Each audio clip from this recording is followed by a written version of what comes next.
Welcome back to my channel, everyone. I am hoping that you're enjoying your week and you enjoy this bonus video that I forgot I had almost finished back in August. So over the summer, I decided that I was going to turn an old comforter of mine into one of these really fun dresses. It was sort of the early 2000s, has a spin on the 1970s. And the pattern in this old comforter of mine really kind of fits into that vibe really, really well. It's from IKEA. I have no idea what they used to call this pattern, but I thought it would be a super fun project, and I've honestly been wearing it around my house all summer. So if you're here purely for the historical and don't feel like taking a spin back 50 years with me, totally get it. But in the meantime, the rest of us are going to go through a quick dress diary on upcycling a comforter into a fun maxi dress. Grab some tea, some other snacks, and let's get moving.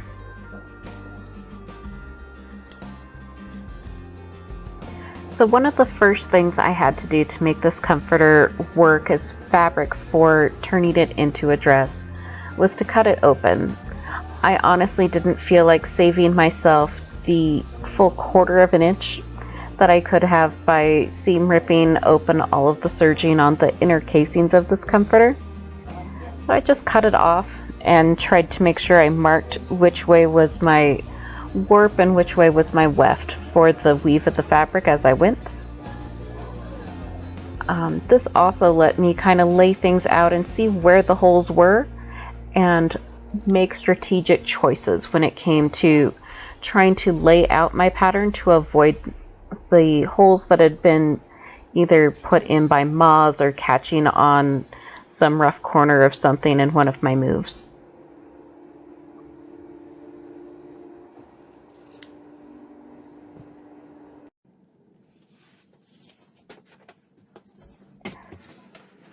So this is a trick that I have been doing since I was in middle school, high school, something like that.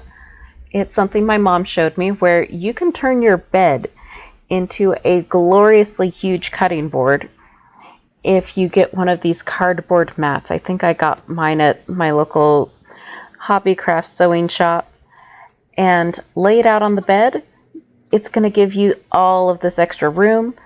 And because you can kind of throw the fabric over next to the height of the bed, you have room for that to sit without it sliding off the edge of your table.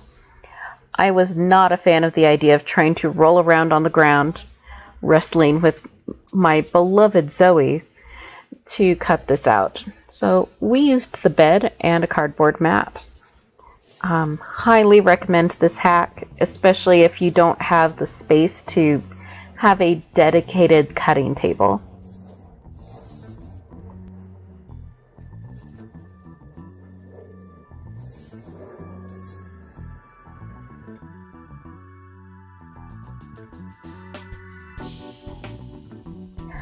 If I didn't tell you all this earlier, I also have to upsize this pattern.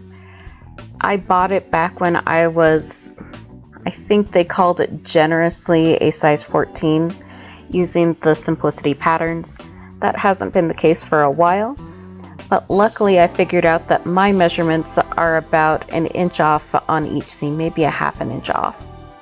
So I'm going to use one of these gridded see-through rulers and make some adjustments to pull it out at the seams just a bit and give myself some extra room. This is also going to be really helpful because I want to French seam all of my seams. I don't have a serger, nor do I really want one to fight with, so this is going to be my preferred method of finishing off all of these long skirt seams. That way it's a washable garment in addition to being super cute.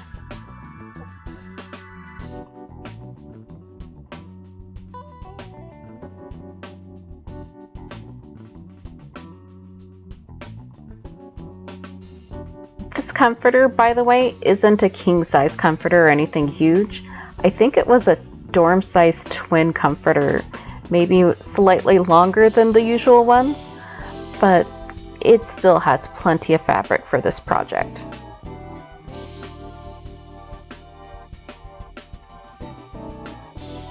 By the way, if you enjoy watching me prove that I do still know how to use a sewing machine every once in a while, go ahead and click that subscribe button down below. If you're enjoying my just random dry humor, I would also appreciate that thumbs up. Let's see if we can get this video out to some more folks through that algorithm. And comment down below if you also have an IKEA upcycling project that you've been working on.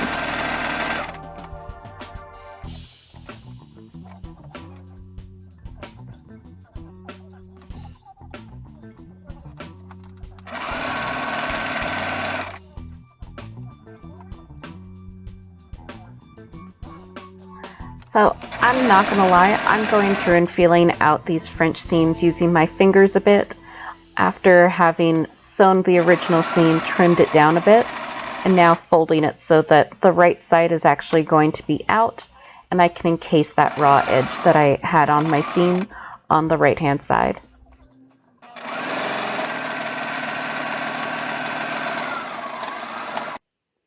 Okay, so I know that it looks like a giant pile of fabric right now, and you can't necessarily see there's a whole lot done, but I have the entire back assembled.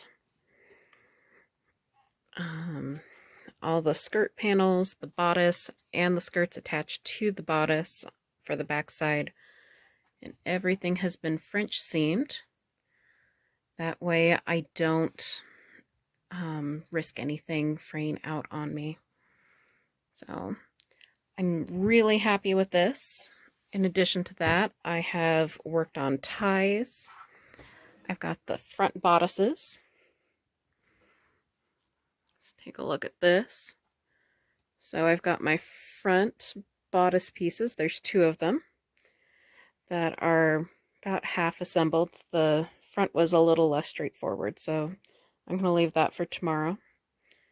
I've got ties done that need to have a quick press, and I might do some top stitching just to keep them a little bit neat in the long term. And I've got the basic sleeves. So what we are missing at this point is all of the contrast bits. I'm going to go through my stash tomorrow and see if I can find anything similar to this teal and cut that out for the collar and the cuffs on my sleeves. If I don't have any, I'm going to a de-stash sale tomorrow night run by one of my friends, and I can check her stuff. But we're getting a lot of progress done. I also forgot to cut out the front panels. Oh, focus. I forgot to cut out the front panels of the skirt that attach to the bodice. So there we go with that. I'll do that tomorrow. I still have enough fabric. I should be able to get them cut out.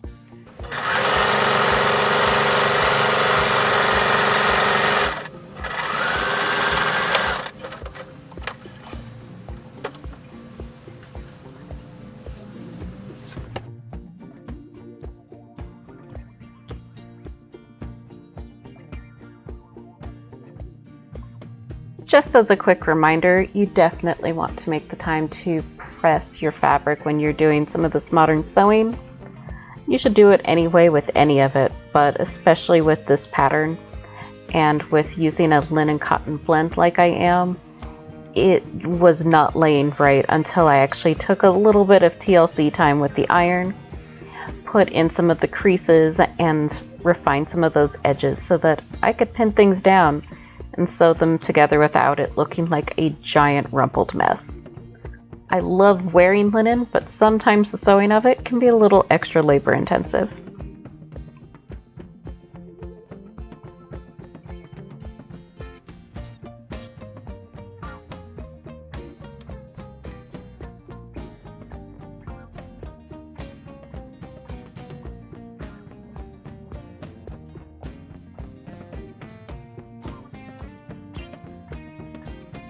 I did end up picking out this beautiful teal linen as a yard off remnant or something like that from my friend's de-stash sale.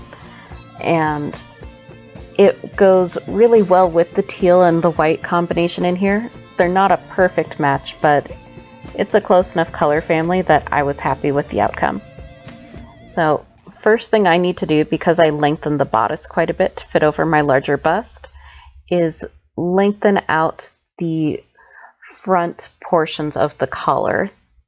This pattern really is only meant to be a C cup. If you're anything larger than that, you're going to need to extend from the bottom of the bodice so that that umpire waist actually hits where it's supposed to, rather than floating halfway up your bust, if that makes sense. If you're a plus size or a large busted costumer or sewer, you probably already know what I'm talking about. But if you are and you've never known how to fix that, this is one of the easy ways to fix it.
In addition to the cute neck facings that we have going down the front of the bodice, there's also one of these standing collars that goes around your neckline. Because of the weight of the linen, it really didn't need more interfacing. I did need to iron it and just kind of pin it in place so I could stitch it down.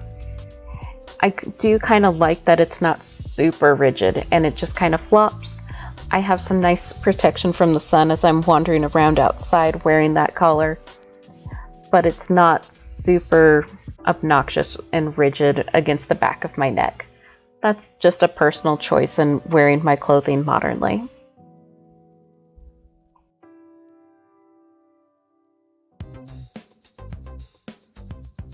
Now, to get the points to line up really well with that color, I did kind of need to get some of the bulk of all of those seams meeting up together out. So I trimmed where they all intersected and kind of just tucked down and patted down the points again at the base of my standing collar. I also kind of think I might need to put in a hook and eye at this point, and I'm going to base everything down to try and make my sewing go a little bit faster when I'm sewing the final closures on the standing collar itself.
Alright, and we're up to the first try-on. I did not bother making a normal mock-up because I was just upcycling some fabric that I had around anyway.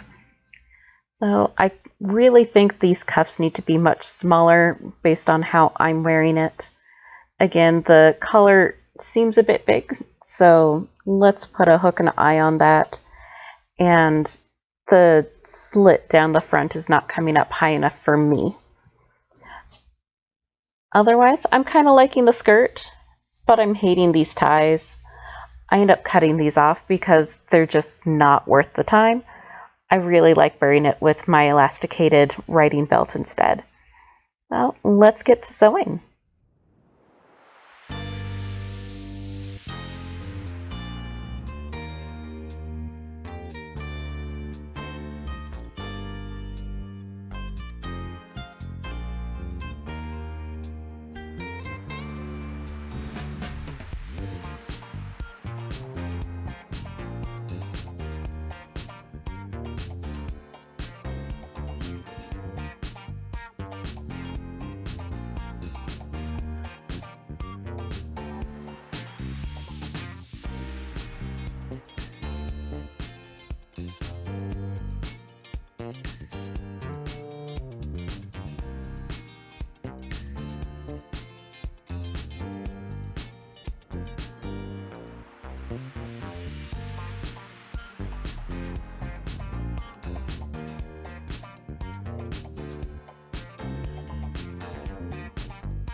And with the last couple stitches being put into place on that neckline, my dress is done. I had so much fun converting this old bedspread into a really comfy summer dress. Zoe and I have been enjoying taking some long summer afternoon naps and trying to just keep cool in the heat up here. It's not as hot as some places I've lived, but it's not exactly cool. I hope you enjoyed this video, and definitely tell me below if you've also been trying to convert some things from your sewing stash. Have a great day.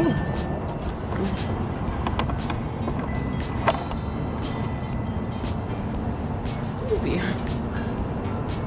Are you trying to steal my pop? That's my popsicle.